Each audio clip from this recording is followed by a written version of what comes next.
की एका व्यक्तीनं त्या ठिकाणी अडथळा निर्माण केला, त्यामुळं शारदाताईंचा प्रवेश हा त्या काळी होऊ शकला नाही. परंतु ती व्यक्ती पक्ष सोडून गेली आणि शारदाताई तुम्ही पक्षामध्ये आतमध्ये आला. मी तर नेहमी म्हणतो जे होतं ते चांगल्या करता होतं. अहो आम्ही कारखान्यावर बसलो होतो, मी होतो, उदयराव होते, तांबे अण्णा होते, ते महाशय होते, दत्तानाना होते आणि कारखान्याच्या अँटी चेंबरला माझ्या बसलेला असताना जिल्हा परिषद निवडणुकीचा पुन्हा आमचा विषय निघाला. उदयरावांनी तांबे अण्णांनी दोघांनी पुढाकार घेऊन सांगितलं की निवडणूक जिल्हा परिषदेची तुम्ही लढा, आम्ही थांबतो, आम्ही तुम्हाला निवडून आणतो. नाही मला लढायचे नाही, मला लढायचे नाही. उदयराव म्हणले शिरवळ मधनं आम्ही तुम्हाला 5 ते 6 हजार मतं देऊ आणि तुम्हाला निवडून आणायची आम्ही हमी घेतो. नाही म्हणले मला लढवायचे नाही. त्याच्या पुढे जाऊन उदयराव म्हणले की तुम्हाला जर खोटं वाटत असेल तर मी माझ्या घरातली महिला पंचायत समितीला उमेदवार म्हणून देतो. माझी अजिबात इच्छा नाही माझ्या घरातली कुठली महिला निवडणुकीला उभी राहावी, पण तुम्हाला जर आमचं खोटं वाटत असेल तर माझ्या घरातली महिला मी पंचायत समितीला तुम्हाला खाली उमेदवार म्हणून देतो, आता तरी तुम्ही निवडणूक लढा. नाही म्हणले आणि तुम्ही बघितलं दुसऱ्या दिवशी फरार झाले. अहो माणूस लबाड किती असावा, माणूस खोटारडा किती असावा. मी माझ्या आजपर्यंतच्या आयुष्यात मी एवढा लबाड, ढोंगी आणि खोटा माणूस बघितला नाही, खरंच नाही बघितलं.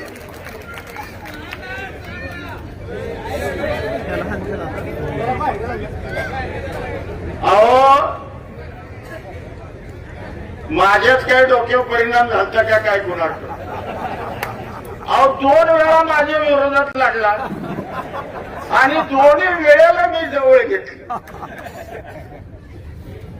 मी म्हणलं आज तरी शहाणा होईल, उद्या तरी शहाणा होईल, परंतु बिचारा गोड गोड बोलायचं हाईट सांगतो तुम्हाला. म्हणजे ही चर्चा आमची आदल्या दिवशी झाली. हे महाशय ग्रामीण विकास मंत्र्यांना भेटायला रस्त्याने निघाले होते, पोचले होते आणि मला फोनवर सांगताय की बाबा आपल्याला ती निवडणुका नीटनेटक्या पार पाडायच्या, व्यवस्थित आपण काय काळजी करू नका, चांगल्या पद्धतीनं. अरे काय भयंकर माणूस आहे मला सांगा. म्हणजे मी तुम्हाला आज एवढ्या सगळ्यांच्या साक्षीनं सांगतो, इथून पुढं त्या व्यक्तीला माझ्याकडं थारा असणार नाही.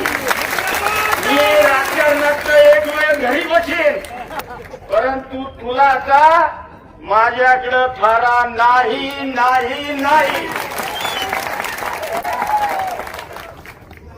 म्हणजे अरे जनतेलाही उल्लू बनवलं ना आम्हालाही उल्लू बनवलं.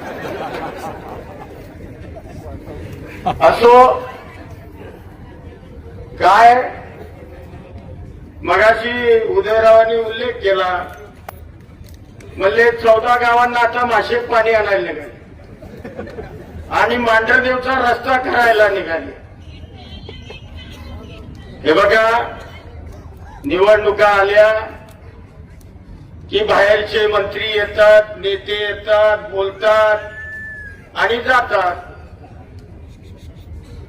परंतु मकरंद पाटील याच भूमीतला आहे की तिन्ही उमेदवारांच्या घड्याळाच्या चिन्हाच्या समोरचं बटन दाबा आणि प्रचंड मताधिक्यानं यांना विजय करा. तो विजय असा असला पाहिजे की परत उदयराव